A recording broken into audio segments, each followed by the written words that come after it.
Okay, so your vision of money is that you want it to bloom, you want it to grow. This is the summer card. It's the Princess of Wands.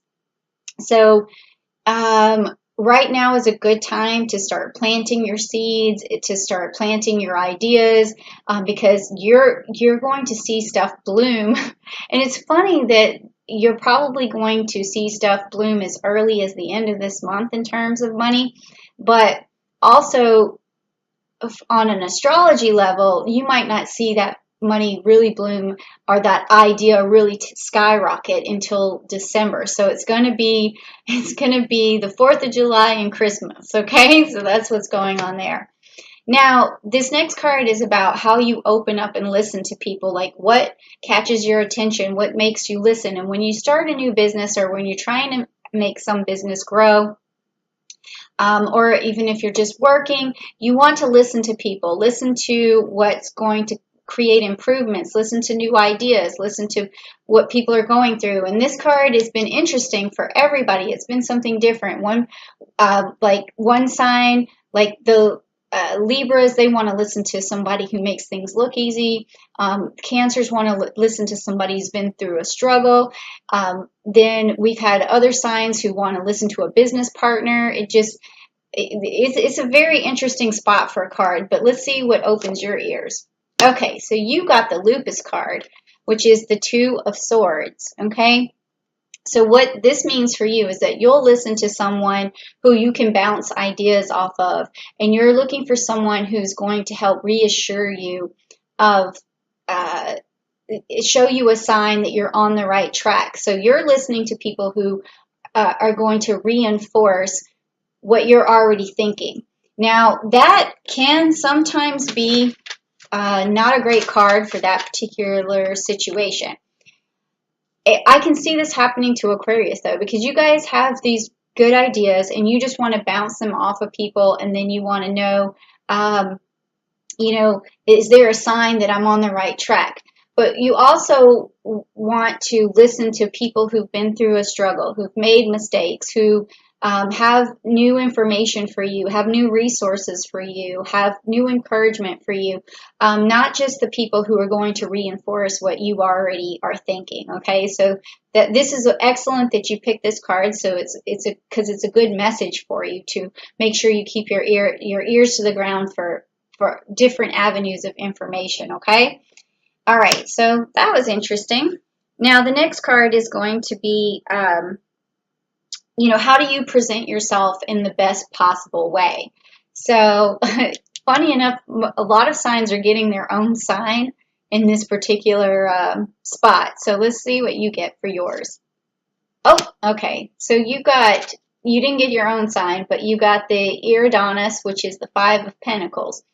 So, this card means that you need to be clear when you're presenting yourself to other people, because this card is a card of confusion, and it means that you might be confusing people when you're presenting yourself. So that's a possibility, especially if you have some really brilliant new ideas that people don't understand.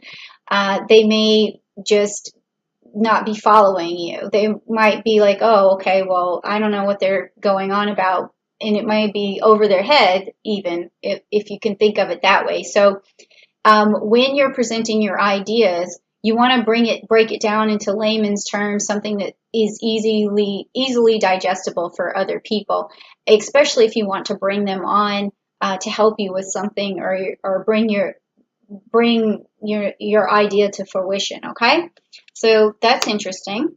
All right, so the next card is how do you maintain clarity? So when you're in a business transaction or you're running a business, what keeps you clear? How do you maintain that clarity? So let's see what happens.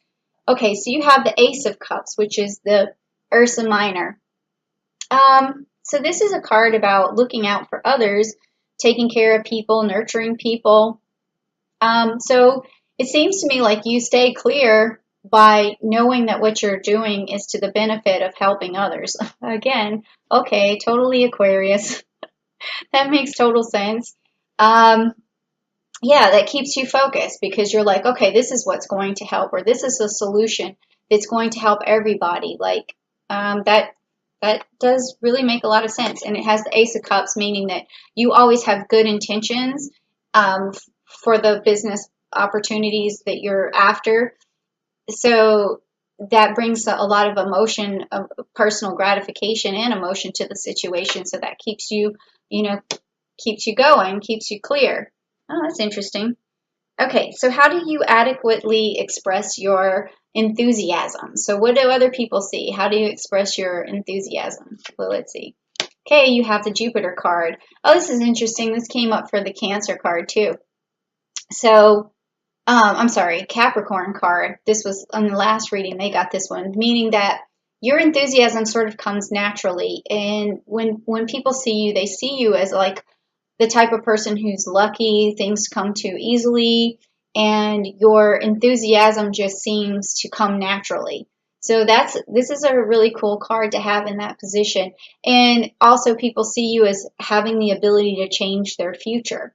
I that didn't necessarily come out with the Capricorn, the ability to change their future, but it definitely is for you. Like I'm feeling that energy that someone would be looking to you as like uh, an idea person who can actually solve a problem for a lot of different people, change the fortunes of a lot of different people. That's interesting. So that's how they see you in terms of enthusiasm. Now the next card is what helps you negotiate with people. So are you a good negotiator, Aquarius? Let's find out. Okay, so you got the Seven of Swords, which is the Lepus card. And it's a Gemini card, so it's a very communicative card, and it also has this Mercury energy and Gemini, all about communication. So your negotiations are good because you can communicate well, that's for sure. With the rabbit, though, it may seem like you're always ahead of yourself. So in a negotiation, so always make sure that the person, again, is following you. Like this is so weird. Like all of a sudden, I'm thinking of the White Rabbit in Alice in Wonderland, like how he's always ahead of Alice. I mean, this is the way people see you, like you're always ahead of the game. But but that could also be a little confusing to other people too. So when you're negotiating, make sure you wait a little bit and don't get it too much ahead of yourself or get ahead of that other person. Make sure you are constantly communicating. This is what we're going to do. Okay, I know you don't see the end result yet, but I see it. So this is what we're going to do next. And this is what we're going to, so you're leading them in the direction that you want them to go with a lot of communication and help, okay? So that's good. So are you following up in the best possible way? So once you've negotiated like a deal or something, then that's when the hard part comes, right? It's the paperwork. It's the step one, step two. It's, keeping the person on board, paying the person. Like, are you dealing with all that correctly? So let's see what's going on. Okay, so you got the Four of Cups, which is the Serpent's card. And this means this is a healing card. So this is a really interesting card. Are you following up with people the best way? Well, it's got Scorpio energy, so that's good because Scorpios are notorious for being meticulous and paying a lot of attention to detail. And then it's also got the Pluto symbol, meaning that there's wealth and abundance behind that and transformation.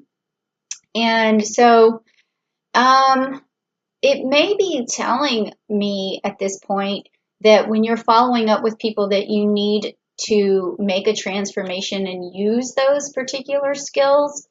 But I see you, Aquarius, as being analytical. And okay, now I see what it's saying because it's the Four of Cups. You may be being too analytical with people and giving them too much information of the technicalities when you're following up with them. So to transform or to heal that situation, be a little more supportive of the person instead of just giving them, all of the logistics and and the analysis and all of that. Just be kind of more like a little bit more friendly when you're following up, and not so Tin Man, I guess you could say. Just, because the Tin Man always needed a heart. That's weird, because now we're talking about Alice in Wonderland, and now we're talking about the Tin Man in the Wizard of Oz. Interesting. Okay, cool. So just bring some more emotion to the situation. Don't be such a Tin Man when you're following up. Okay, now this is really cool stuff here. So let's see if you're, not on the direction that you want to be in, or if your business is not going as well as you would like, or if you're not manifesting the money that you want right now. Let's find out from this card what's standing in your way. So we'll find out here. Okay, so this is the Riga card, and it's the Six of Pentacles, and it has this Saturn energy in it, and it has the Chariot here. So this is telling me that you need to slow down, basically, and think about what you're doing, and think about, if you can see, she's nursing these two lambs here, or lambs and rams, whatever. And so what's going on with that is, it's an idea that you need to nurture, you need to slow down, you need to put the brakes on. So don't get too far ahead of yourself, which is an interesting card in this situation, because it also has Saturn in it, which is an authoritative type of energy, and also Taurus. So this means that you need to take your time figuring out what you want to nurture, what you want to work on, and not rush into anything. So you could have, it could go two ways. It could be you're working on a business already that you are caring about and that you are passionate about, but you're going too fast, or you're rushing into something, rushing into an investment that you might need to slow down on. You need to take more time to think things through, to nurture things. Or this could also mean that you haven't found what you're looking for yet. You're still like en route to finding a business, finding something you'd like to nurture, finding something that's important to you. So it could go either way. All right, so now the last card is, how can you communicate in the best possible way to make your business grow? So let's see. Oh God, you got the Air card, which is a 10 of Swords. All right, so you also have your Aquarius energy here. So how you communicate in the best possible way is to use as much communication as possible. Because you've got the Libra here, which is fairness and just, and you've got the Gemini, which is, cooperation and communication and ideas, and then you got yourself here, which is your Aquarius energy. All of it focused in one spot, all of this air energy. So that's it. The way to communicate is to use all the communication you can possibly get, even the emotional communication, not getting too far ahead of yourself. This had come up twice. And yeah, so this is a really cool reading, Aquarius, and I'm glad that I was able to see that story, and I'm glad you brought it to me. So thank you so much, Aquarius.